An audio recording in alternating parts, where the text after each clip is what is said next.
నాగార్జున యాదవ్ తెలంగాణ ముఖ్యమంత్రి రేవంత్ రెడ్డి గారి పైన అనుచిత వ్యాఖ్యలు చేశాడు.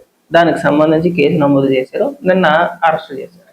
అంటే నాగార్జున యాదవ్ను అరెస్ట్ చేయగానే వైఎస్ఆర్సీపీ పార్టీ నాయకులు, కార్యకర్తలు ఇది చంద్రబాబు నాయుడు గారి కుట్ర, ప్రశ్నించే గుర్తుగా నాగార్జున యాదవ్ ప్రశ్న ఎత్తున్నాడు కాబట్టి కేసులు పెడతారని చెప్పేసి మాట్లాడుతున్నారు. ముఖ్యంగా మా శ్యామల ఎంటర్ అయిపోయిందండి. ఒకసారి ఏమని మాట్లాడుతుందో వినిపిస్తా చూడండి. ఆంధ్ర రాష్ట్రం మొత్తం అల్లకల్లోలంగా ఉంది. ఒకవైపు అమరావతి రైతుల్ని అన్ని విధాలుగా ఇబ్బంది పెడుతూ వాళ్ళ దగ్గర నుంచి భూములు లాక్కునే ప్రయత్నం జరిగితే, మరొక వైపు ఆ అన్యాయాలను ఎవరైతే అమరావతి రైతుల గురించి కూడా వీడియో లాస్ట్ లో ఖచ్చితంగా మాట్లాడతాం. శ్యామల మాట్లాడు. ప్రశ్నిస్తున్నారో వాళ్లపై అక్రమంగా అరెస్టులు జరుగుతున్నాయి. వైఎస్ఆర్ కాంగ్రెస్ పార్టీ అధికార ప్రతినిధి నాగార్జున యాదవ్ అన్నని ఈ రోజు ఆయన ఇంటి నుండి చెప్పా పెట్టకుండా, ముందస్తు నోటీసులు ఇవ్వకుండా మేము తెలంగాణ పోలీసులం అంటూ ఇంటికి వచ్చి నాగార్జున యాదవ్ అని అరెస్ట్ చేయడం జరిగింది. ఎందుకు తీసుకెళ్తున్నారు, ఎక్కడికి తీసుకెళ్తున్నారు అని కుటుంబ సభ్యులు అడిగినప్పుడు ఏమీ సమాచారం చెప్పకుండా మేము నల్లపాడి పోలీస్ స్టేషన్ కి సమాచారం పంపిస్తాము అని చెప్పి అన్నను తీసుకుని వెళ్ళిపోయారు. అంటే సమస్యని ఎవరైతే ప్రశ్నిస్తారో ఆ సమస్యకి సమాధానం చెప్పకుండా ఆ ప్రశ్న లేవనెత్తిన వారినే ఒక సమస్య అని చూపించి ఈ రోజున అక్రమంగా అరెస్టులు చేసేటువంటి దారుణ దుస్థితిలో ఆంధ్ర రాష్ట్ర ప్రభుత్వం నడుస్తుంది. వైఎస్ఆర్సీపీ వాయిస్ ఆఫ్ ఏపీగా మారి నీకు ఏమన్నా సిగ్గు సెలవు లాంటిది ఏదైనా ఉందా? కేసు పెట్టింది ఎక్కడ? తెలంగాణలో. అరెస్ట్ చేసింది ఎవరో? తెలంగాణ పోలీసు. రేవంత్ రెడ్డి గారి గురించి మాట్లాడింది ఎవరో? మీ అధికార ప్రతినిధి. అది మీ అన్న కదా నాగార్జున యాదవ్. అంటే టీవీ డిబేట్లలో కూర్చొని పక్క రాష్ట్ర ముఖ్యమంత్రిని ఉద్దేశించి ఇష్టానుసారంగా మాట్లాడితే దానికి సంబంధించి అరెస్టు జరిగితే దానికి ఆంధ్రప్రదేశ్కి ఏం సంబంధం అండి? ఆంధ్రప్రదేశ్ ప్రభుత్వానికి ఏం సంబంధం? మేము తిట్టమన్నావా? ఆంధ్రప్రదేశ్ ప్రభుత్వం ఏమైనా నాగార్జున యాదవ్ గారిని ఏమైనా తిట్టమని చెప్పారా? లేదు కదా. మళ్ళీ ఇక్కడ ఆంధ్రప్రదేశ్ ప్రభుత్వం ఎందుకు వచ్చింది? వాడుకున్న నోటుతోలు అది. ఆ నాగార్జున యాదవ్ గారికి కొద్ది నోటుతోలు ఎక్కువ. ఇష్టానుసారంగా మాట్లాడుతూ ఉంటాడు. ఆ సందర్భంలోనే మాట్లాడాడు. రేవంత్ రెడ్డి గారు ఏమన్నారు అంతకుముందు? నేను ముఖ్యమంత్రి అయిన తర్వాత, ఇప్పుడు వీడియో కాదని మాకు తెలుసు అది. ముఖ్యమంత్రులు ఫోన్ చేశారు, అందరూ ఫోన్ చేశారు. నేను ముఖ్యమంత్రి అయిన తర్వాత నన్ను అభినందించారు. జగన్మోహన్ రెడ్డి పక్క రాష్ట్రమే కదా, నిన్న మొన్న దాకా కలిసే ఉన్నాం కదా, అదొక సాంప్రదాయం కదా, కనీసం ఫోన్ చేసి విషెస్ కూడా చెప్పలేదని చెప్పేసి అని మాట్లాడాడు ఆయన. దానికి నాగార్జున యాదవ్ గారు ఆ డిబేట్లో కూర్చొని, సాక్షిలో కూర్చొని నోటుకు వచ్చినట్టు వాగాడు. ఊరుకుంటారా? ఇంకా ఇక్కడికి వచ్చి నువ్వు చెప్పే సొల్లు మాట్లాడి మేము మాట్లాడు. ఇంకా జరుగుతున్న అన్యాయాల్ని రైతులకు సంబంధించిందైనా, విద్యార్థులకు సంబంధించిందైనా, లేకపోతే ఉక్కు కార్మికులకు సంబంధించిందైనా, ఏ సమస్యనైనా సరే ఈ రోజున గొంతెత్తి ప్రశ్నించే పార్టీ వైఎస్ఆర్ కాంగ్రెస్ పార్టీగా ఉన్నందున వైఎస్ఆర్ కాంగ్రెస్ పార్టీలో ఉన్నటువంటి నాయకుల్ని కావచ్చు, అధికార ప్రతినిధులు కావచ్చు, ఇలా ఎటువంటి సరైన కారణం లేకుండా అక్రమంగా అరెస్ట్ చేస్తున్నటువంటి పరిస్థితులు మనం చూస్తూనే ఉన్నాం. ఈ రోజు పొద్దున్న నాగార్జున యాదవ్ అన్న అరెస్ట్ కూడా ఖచ్చితంగా అక్రమ అరెస్టే. మరి పోలీసులు, తెలంగాణ పోలీసులు అంటూ చెప్పుకుని ఎందుకు వచ్చారు? ఎందుకు ముందస్తు నోటీసులు ఇవ్వకుండా సరాసరి ఇంటికి వచ్చి ఆయన్ని తీసుకుని వెళ్ళిపోయారు? కుటుంబ సభ్యులు అడుగుతున్నా కూడా ఎటువంటి సమాధానం చెప్పకుండా పలానా నల్లపాడు పిఎస్ కి పంపిస్తాము సమాచారం అంతా అని చెప్పి హుటాహుట్న ఆయన్ని తీసుకెళ్లిపోవాల్సిన అంత అవసరం ఏమొచ్చింది, అంత ఆవశ్యకత ఏమొచ్చింది? ఈ ప్రశ్నలకు మీ దగ్గర సమాధానం ఉన్నాయా కూటమి ప్రభుత్వాధికారులు? చెప్తారండి. కూటమి ప్రభుత్వానికి ఏం సంబంధం అండి? మేము ఎందుకు సమాధానం చెప్పాలి? ప్రభుత్వం ఎందుకు సమాధానం చెప్పాలి? ఎవరు సమాధానం చెప్పాలి? తెలంగాణ ప్రభుత్వం సమాధానం చెప్పాలి. నువ్వు ఎవరిని అడగాలి? తెలంగాణ ప్రభుత్వాన్ని అడగాలి. నీకు దమ్ముంటే అక్కడ అడుగు, అక్కడ ప్రభుత్వాన్ని అడుగు. అయ్యా, మా నాగార్జున యాదవ్ని ఎందుకు అరెస్ట్ చేశారండి? ప్రశ్నిస్తే అరెస్ట్ చేస్తారా? ఇది ఎక్కడ న్యాయం అని చెప్పేసి ఒకసారి అడుగు. అడిగితే కాదా? అరెస్ట్ చేసింది ఏమో తెలంగాణ పోలీసుగా, తెలంగాణ ముఖ్యమంత్రిని ఉద్దేశించి అనుచిత వ్యాఖ్యలు చేశాడన్న నెపంతో అక్కడ పోలీసులు అరెస్ట్ చేస్తే మీరు కూటమి ప్రభుత్వాన్ని అడిగితే కూటమి ప్రభుత్వం ఏం సమాధానం చెప్పుద్దండి? అంటే ఏంటి? తెలంగాణలో కొంతమంది మేధావులు అక్కడ కేవీ రెడ్డిని అరెస్ట్ చేసినప్పుడు ఎలాగైతే ప్రొటెక్ట్ చేశారో, ఎలాగైతే అడ్డుకున్నారో, 1-2 సార్లు అడ్డుకున్నారు. ఇప్పుడు అలా ఈ నాగార్జున యాదవ్ అండగా ఇక్కడ ఉన్న వాళ్ళందరూ వచ్చేసేయాలా? అలా వచ్చేస్తారా? వాళ్ళకంటే తీరుతున్నో లేదు. వాళ్ళు ఎంతసేపు ప్రాంతీయవాదం, కొంతమంది మాత్రం ప్రాంతీయవాదం అని చెప్పేసి అని ఆంధ్ర తెలంగాణ అని చెప్పేసి విద్వేషాలు ఎట్టబడతా ఉంటారు. మాకు అవసరం లేదు. తప్పు ఎవడు మాట్లాడినా తప్పే. ఎవరిని ఉద్దేశించి మాట్లాడినా తప్పే. ముఖ్యమంత్రి గారిని ఉద్దేశించి ఆ విధంగా జొమాటో డెలివరీ బాయ్ వాడు వీడు జీవో చదవలేడు ఇలాంటి పిచ్చ మాటలు మాట్లాడితే వదులుతారా? అయితే దీనికి సమాధానం కూటమి చెప్పగలుగుతుందా? కూటమి అధికారులు చెప్తారా? ఎందుకు చెప్తారండి? మేమన్నా మాట్లాడమన్నామా? మాట్లాడే ముందు ఏమన్నా మమ్మల్ని ఏమైనా అడిగాడా? వాడు ఇష్టానుసారంగా వాడు మాట్లాడుకుంటూ వెళ్ళిపోయాడు. ఆ తర్వాత పరిణామాలు ఇలాగే ఉంటాయి. ఇక నువ్వు వచ్చి నీ మేధావుతనం మా దగ్గర చూపించవద్దు. నీ మేధావుతనం మాకు తెలుసు. నువ్వేమి పెద్ద పెద్ద ఉపన్యాసాలు ఏమి అవసరం లేదు. పిచ్చి పిచ్చి లాజిక్లు చెప్పుకుంటా మాట్లాడదా? అరెస్ట్ మేము ఖండిస్తున్నాము. మీరు చేసేటువంటి అక్రమ అరెస్టులన్నిటికీ ఒకే సమాధానం, చాలా గట్టి సమాధానం త్వరలో మీకు వినపడుతుంది, రాష్ట్ర ప్రజలే చెప్తారు అని మరొకసారి మిమ్మల్ని హెచ్చరిస్తున్నాం. అంటే మీరు చేసేటువంటి డైవర్షన్ పాలిటిక్స్ లో భాగంగానే అక్రమ అరెస్ట్ చూడాలా? ఖచ్చితంగా అలాగే చూడాలి. ఎందుకంటే ఓ పక్కన అమరావతి రైతుల ఇష్యూ జరుగుతుంటే ప్రజలంతా దాని గురించి మాట్లాడుకుంటుంటే దాన్ని డైవర్ట్ చేయడానికి ఈ రోజున మీరు హుటాహుటిన ఉదయమే వెళ్ళిపోయి నాగార్జున యాదవ్ అరెస్ట్ చేశారు. మీరు ఎన్ని గొంతులు నొక్కినా ఇంకా గట్టిగా వైఎస్ఆర్ కాంగ్రెస్ పార్టీ గళం వినిపిస్తూనే ఉంటాము, ప్రశ్నిస్తూనే ఉంటాము. మీరు చేసేటువంటి అన్యాయాలని ఎదుర్కొంటూనే ఉంటాము.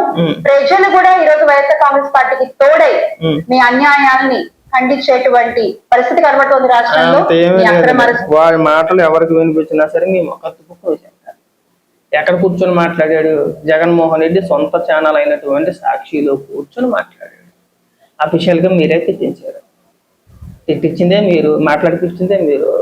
పైగా మా వెనకాతల రాష్ట్ర ప్రజలందరూ తోడున్నారు, ఎవరూ లేరు. అలాగా మీరు ఇష్టానుసారంగా బూతులు మాట్లాడతామండి, మాకు రాష్ట్ర ప్రజలు ఉన్నారంటే చెప్పులు దిగిపోతాయండి. మళ్ళీ ఇక్కడ రాష్ట్ర ప్రజల వరకు ఎందుకండి? మీరు బూతులు మాట్లాడేస్తారంట, ఎవరైనా అరెస్ట్ అయితే రాష్ట్ర ప్రజలు మా వెనకాతలు ఉన్నారు. ఇంకా మనం మాట్లాడేటప్పుడు నోరు అదుపులో పెట్టుకుని మాట్లాడాలి. ఎలా పడితే అలా అడ్డుగోలుగా వాదించకూడదు. అలాగే ఇక్కడికి వచ్చి మీ మేధావుతనం అంతా మా మీద ఉద్దేశ ప్రయత్నాలు చేసి మళ్ళీ కూటమి ప్రభుత్వం దీని వెనకాతలు ఉందని చెప్పే ప్రయత్నం ఈవిడనే కాదు, వైఎస్ఆర్సీపీ పార్టీ అఫీషియల్ పేజీలో కూడా ఒక ట్వీట్ చేశారు, ఒక పోస్ట్ మాట. లాస్ట్ లో సేమ్ మళ్ళీ AP is not safe hands, అలాగే శాడిస్ట్ చంద్రబాబు అని చెప్పేసి మళ్ళీ అక్కడ చంద్రబాబు నాయుడు గారికి ఏం సంబంధం, రాష్ట్ర ప్రభుత్వానికి ఏం సంబంధం? మీరు ఎవరిని పడితే వాళ్ళని తిట్టుకుంటే వెళ్ళిపోతే దానికి ప్రభుత్వం బాధ్యత, దానికి బాధ్యత ప్రభుత్వం వహించిద్దా? ఈవిడే కాదు, ఇంకొక మేధావి, ఇంకొక జర్నలిస్ట్, ఆయన పేరు ఏదో ఉంటుంది, సరిగా గుర్తులేదు, సాక్షి టీవీలో అప్పుడప్పుడు కనబడుతూ ఉంటారు. ఆయన కూడా అంతే, ఇడి తిప్పి దీని వెనకాల చంద్రబాబు నాయుడు గారు ఉన్నారనో లేదంటే కూటమి ప్రభుత్వం ఉందని చెప్పేసి మాట్లాడుతున్నారు. ఒకవేళ నాగార్జున యాదవ్ని అరెస్ట్ చెయ్యాలి, లోపల వేయాలి అనుకుంటే గతంలో చంద్రబాబు నాయుడు గారి మీద చేసిన అనుచిత వ్యాఖ్యల పైన ఒక కేసు పెట్టి ఈజీగా లోపల వేయాలి అనుకుంటే అనుకోలేదు. పోటపోయిన పనికి మళ్ళీ అలాగే మాట్లాడుతూ ఉంటారు, ప్రజలు చూస్తున్నారు ఎవరు ఏ భాష మాట్లాడుతున్నారు, ఎవరు ఏం చేస్తున్నారు అని చెప్పేసి వాడిని పెద్దగా పట్టించుకోవాలా? వాడిని పెద్ద పట్టించుకుని పెద్ద ఏం ఇచ్చేయాల్సిన అవసరం లేదు. వాడు ఏమనుకున్నాడంటే మనల్ని ఏం చేయట్లేదు కదా, ఇక్కడ ప్రభుత్వమే మనల్ని ఏం చేయట్లేదు, పక్క రాష్ట్ర ప్రభుత్వాలు మనల్ని ఏం చేస్తాయి, మన ఇష్టానుసారంగా మాట్లాడేద్దాంలే అనుకున్నాడు, మాట్లాడేసాడు. వదులుతారా? మీరు ఎన్ని డ్రామాలు ఆడినా, ఎన్ని ఓవరాక్షన్ చేసినా ప్రజలకు తెలుసు, వీడియోలు కనబడట్లేదా? పక్క రాష్ట్ర ముఖ్యమంత్రి రేవంత్ రెడ్డి గారిని ఉద్దేశించి జొమాటో బాయ్, స్విగ్గీ, వాడేంది, వాడి స్థాయి ఏంది అంటే ముఖ్యమంత్రి స్థాయి గురించి ఈ పనికి మళ్ళీ బొగ్గా డిసైడ్ చేస్తాడా? ఆ విధంగా పక్క రాష్ట్ర ముఖ్యమంత్రిని అగౌరవంగా కించపరుస్తూ మాట్లాడొచ్చా? మీరు బూతులు తిట్టేయచ్చా? మరి దీనికి సమాధానం చెప్పండి. అంటే ఇలాంటి మాటలు మాట్లాడితే రాష్ట్ర ప్రజలందరూ కూడా మీ వెనకాతలు ఉంటారండి? ఎంత దారుణంగా మాట్లాడుతున్నారు చూసా శ్యామల, ఎంత అవహేళన, ఎంత బలుపు, ఎంత పొగరో. మరి ఇలాంటి వ్యక్తి కంటే రాష్ట్ర ప్రజలందరూ ఇతను వెనకాతలు ఉంటారా? చూడు, ఎవరైనా మాట్లాడమన్నాడు అలాగా ఖండించాడా? మీరు ఖండిస్తారా? ఈ మాటలు సమర్థిస్తారా? ఒకవేళ ఆడ అరెస్టుని మీరు సమర్థించి ఆడ అరెస్టుని మీరు ఖండించారంటే కనుక వాడు మాట్లాడిన మాటలు మీరు ఖచ్చితంగా సమర్థించినట్టే. నేను అడిగితే మిమ్మల్ని కూడా లోపల వేసేయాలి కేసులు పెట్టి. అప్పుడు కానీ మీరు చెప్పేవారు. చూసారు కదా, ఒక పక్కన కుమ్మినేని శ్రీనివాస్ అలా మాట్లాడకూడదు అని చెప్పినా లేదు, నేను ఇలాగే మాట్లాడతాను, ఎవడు ఏం చేసుకుంటాడో చేసుకోమని అని చెప్పేసి రేవంత్ రెడ్డి గారిని ఉద్దేశించి ఇష్టానుసారంగా మాట్లాడేశాడు. వదులుతారా? పైగా మళ్ళీ ఇక్కడ లాజిక్లు, కొంతమంది మేధావులు ముందుకు వచ్చేసారు. ఇప్పుడు వీడియో కాదండి, ఎప్పుడైతే ఏంటండి, ఎప్పుడు వీడియో అయితే ఏంటి మాట్లాడా లేదా దానికి చర్యలు తీసుకుంటారో, తప్పేముంది అందులో. అరెస్ట్ చేసే చట్టపరంగా ఏవైతే చర్యలు తీసుకో ఆ విధంగా తీసుకుంటారో. బెయిల్ వచ్చిద్దా రాదా? బెయిల్ ఖచ్చితంగా వచ్చింది. మర్డర్ కేసులు మానభంగం కేసుల్లోనే బెయిల్ వస్తున్నాయి. ఈ కేసులో బెయిల్ రాకుండా ఉంటుందా? ఎందుకంత గింజుకుపోతున్నారు? ఓ ప్రభుత్వమే జీవించేస్తుంది, కూటమి ప్రభుత్వం దీనికి సమాధానం చెప్పాలి, చెప్పరండి. మీరు మాట్లాడే మాటలన్నిటికీ కూడా ప్రభుత్వం బాధ్యత కాదు. మన నోరు మన అదుపులో ఉంటే బాగుంటుంది. నోరు మంచిది అయితే ఊరు మంచిది అవుతుంది. ఎట్ట పడితే అట్ట మాట్లాడేస్తామండి, ఎవరిని పడితే అలా మాట్లాడేస్తామంటే గట్టిగా ఉంటుంది. నీకు ఏదైనా చేతనైతే రేవంత్ రెడ్డి గారి గురించి మాట్లాడు, రేవంత్ రెడ్డి గారి ప్రభుత్వాన్ని ప్రశ్నించు. అక్కడి ప్రభుత్వాన్ని ప్రశ్నించండి, అక్కడే ఉన్నారు కదా. మీరు నివసించేది తెలంగాణలోనే కదా, అక్కడే ఉంటాం కదా మనం, కుకట్పల్లిలోనే ఉంటాం కదా మనం. మరేం బ్రహ్మాండంగా ఖండించి వెళ్ళు, అక్కడ నిరసన కార్యక్రమాలు చేయండి. నువ్వు, ఆ కారుమూరి వెంకటరెడ్డి, ఇంకొంతమంది నాయకులు. తెల్లారులైతే హైదరాబాద్లోనేగా మనం ఉండేది. ఏదైనా రాజశేఖర రెడ్డి గారి జయంతి వచ్చినా, లేదంటే జగన్మోహన్ రెడ్డి గారి పుట్టినరోజు వచ్చినా, ఇంకోటి వచ్చినా మనం అంతా కూడా కుకట్పల్లి, ప్రగతి నగర్, ఆ చుట్టుపక్కల ప్రాంతాల్లోనే కదా కార్యక్రమాలు చేస్తూ ఉంటాం. మరి నాగార్జున యాదవ్ని అరెస్ట్ చేశారు, అక్కడ ఒక నిరసన కార్యక్రమం తెలియజేయండి. రేవంత్ రెడ్డి గారిని ఇలా మాట్లాడడం తప్పేమీ కాదు.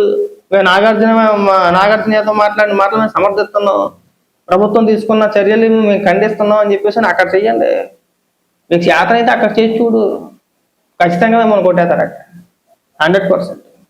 ఈ నాగార్జున యాదవ్ అంశంలో మీరు అక్కడ కానీ ఒక నిరసన కార్యక్రమం లాంటిది మీకు చేతనైతే అక్కడ చేసి ఉంటే కనుక, ఒకవేళ చేస్తే కనుక ఖచ్చితంగా కొడతారు మిమ్మల్ని. ఇక్కడ ప్రభుత్వాల మీద ఆడడం కాదు, నీకు చేతనైతే తెలంగాణ ప్రభుత్వం పైన ఒకసారి మాట్లాడు చూడక. మేమనుకుంటున్నాం మీరు వదిలేస్తాను, లేకపోతే వాళ్ళని అలా మాట్లాడుకుంటూ ఉంటారు అనుకుంటాం. అట్ట కాదు. ఇప్పుడు చూడు, తెలుగుంటుంది దొంగల మేధావులు అందరూ బయటికి రాదు. ఇప్పుడు మీరు ఆ రేంజ్ ఎక్స్పెక్ట్ చేయొద్దండి. తప్పు ఎవరు చేసినా తప్పే. అది కేవీ రెడ్డి అయినా, నాగార్జున యాదవ్ అయినా, కృష్ణ రావణ్ అయినా, ఇంకొకడైనా, ఎవరైనా సరే మనం మాట్లాడే భాష బాగుంది అనుకోండి. ఎంతమంది మాట్లాడట్లేదు? మనం మాట్లాడే భాష బాగుంటే మనకి కేసులు గీసులు అరెస్టులు అక్కడ దాకా మనం తెచ్చుకోవస్తుంది. బోల్డ్ మంది ప్రశ్నిస్తున్నారు ప్రభుత్వాన్ని. నువ్వు మాట్లాడలేదా? నువ్వు మాట్లాడట్లేదా? సాక్షిలో యాంకర్లు మాట్లాడట్లేదా? వైఎస్ఆర్సీపీ పార్టీ అధికార ప్రతినిధులు మాట్లాడట్లేదా? వైఎస్ఆర్సీపీ పార్టీ కార్యకర్తలు మాట్లాడట్లేదా? ఇక ప్రశ్నించిన వాళ్ళు అందరి మీద కేసులు పెట్టుకుంటా పోతే వైఎస్ఆర్సీపీ పార్టీ మొత్తం తీసుకెళ్ళి లోపలేసేయాలి కదా. మరి బుద్ధులైతే ప్రభుత్వం పైన అనేక రకాలుగా బురద తగులుతూ ఉంటారు కదా. లేదు, ఎవడైతే అతిగా మాట్లాడతాడో, ఎవడైతే బూతులు మాట్లాడతాడో, ఎవడైతే పరిధి దాటి మాట్లాడతాడో వాడిపైన చర్యలు తీసుకుంటారు. కాబట్టి ఆంధ్రప్రదేశ్ ప్రభుత్వం పైన ఏడడం మానేసి మీకు చేతనైతే తెలంగాణ ప్రభుత్వాన్ని ప్రశ్నించండి, మాట్లాడండి. ఇప్పుడు వాళ్ళ కొంతమంది ముస్లిం మేధావులు మాట్లాడారు కదా, కేవీ రెడ్డిని అరెస్ట్ చేస్తే మా తెలంగాణ వ్యక్తిని ఎలా అరెస్ట్ చేస్తారని చెప్పి మాట్లాడారు కదా. అలాగే మీరు ఏదైనా మాట్లాడే ప్రయత్నం చేయండి.